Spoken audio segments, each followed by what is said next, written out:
कोई हमारे साथ छल करता है, कोई हमें पीड़ा देता है, तो तन दुख से और मन प्रतिशोध से भर जाता है।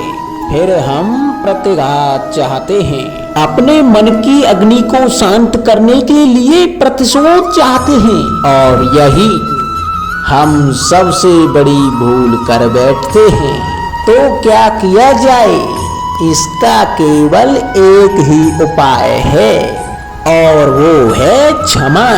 यदि प्रतिकार चाहिए तो प्रतिशोध भुला दीजिए और न्याय की ओर अपनी पग बढ़ाइए, क्योंकि यही वास्तविक प्रतिकार है। हम अपनी सोच और संसार की मान्यता के अनुसार अपने विचार बनाते हैं। जैसे सत्य कहना धर्म है, असत्य कहना पाप, सहनशीलता धर्म है और क्रोध करना अधर्म, उपकार करना, जीवों पर दया करना धर्म है और निष्ठुर होना अधर्म। परंतु क्या यही सत्य है? क्या कभी कभी परिस्थितियां इन आवेशों को उल्टा नहीं कर देती? करती हैं। यदि इस संसार में कुछ धर्म है, कुछ पुण्य है, कुछ महान है, तो परिस्थितियों के अनुसार चलना।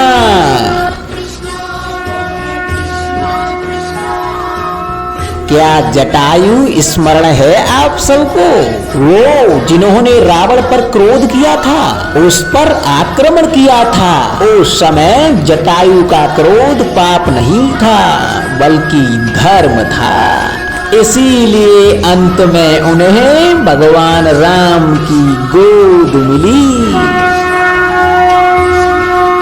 और कुछ ऐसे भी होते हैं जो धर्म को सहनशीलता समझकर हर अन्याय को सहते हैं, और अंत में वो बाणों की सैया पाते हैं। यदि कोई पशु या व्यक्ति अकारण आक्रमण करके किसी निर्दोष के प्राण लेने की चेष्टा करता है, तो निर्दोष की रक्षा हेतु उसका वध कर देना पाप नहीं, समय की मांग है, क्योंकि आक्रमण ही आत्मरक्षण भी है। यदि किसी दुष्ट की सहायता करने से किसी सामान्य मनुष्य को कष्ट पहुंचे, पीड़ा पहुंचे, तो उसे सहायता ना देना ही धर्म है।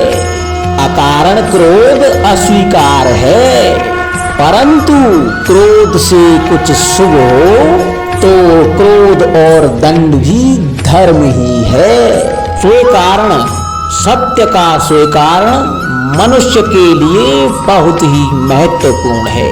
जब तक मनुष्य सत्य को स्वीकार नहीं करता, उसे असत्य से लड़ने की शक्ति प्राप्त नहीं होती। जब आप भोजन करते हैं तो क्या होता है? आपका पेट स्वीकारता है कि वो भर चुका है और आप भोजन करना बंद कर देते हैं। जब आपको निद्रा आती है तो क्या होता है? आपका मन स्वीकारता है कि आपका शरीर थक चुका है और उसे विश्राम की आवश्यकता है।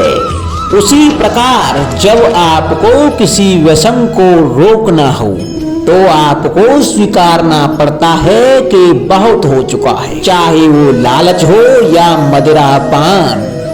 उस व्यसन का त्यागना तभी प्रारंभ होता है जब आप ये स्वीकार कर लेते हैं कि उस व्यसन के आप बंधक हैं। इन पक्षियों को देख रहे हैं आप, इनका उड़ना, वायु में इनका संतुलन बनाए रखना, इनको उड़ते देख आपके मन में भी इच्छा होती होगी कि इनकी भांति भी आप स्वतंत्रता से उड़ पाएं। ईर्ष्या होती है ना जब आप इन्हें इस खुले आसमान में विचलन करते देखते हैं। परंतु कभी सोचा है इस उड़ान को पाने के लिए इन्होंने कितना परिश्रम और कितना अभ्यास किया होगा? इन्होंने कितनी बार हवा में उड़ने के बाद ये धरती पर गिरे होंगे। इस उड़ान का, इस स्वतंत्रता का ये मूल है। यदि आप ये मूल दे सकते हैं तो आप भी यह स्वतंत्रता पा सकते हैं। इन पंछियों की भांति ही तुम अपने चारों ओर किसी सफल मनुष्य को देखें तो उससे ईर्ष्या ना करें, उसके परिश्रम और उसकी पीड़ा को समझने का प्रयास करें जो उसे जहां तक लाई है। उससे प्रेरणा लें, प्रयास करें और आप भी सफल हो जाएं।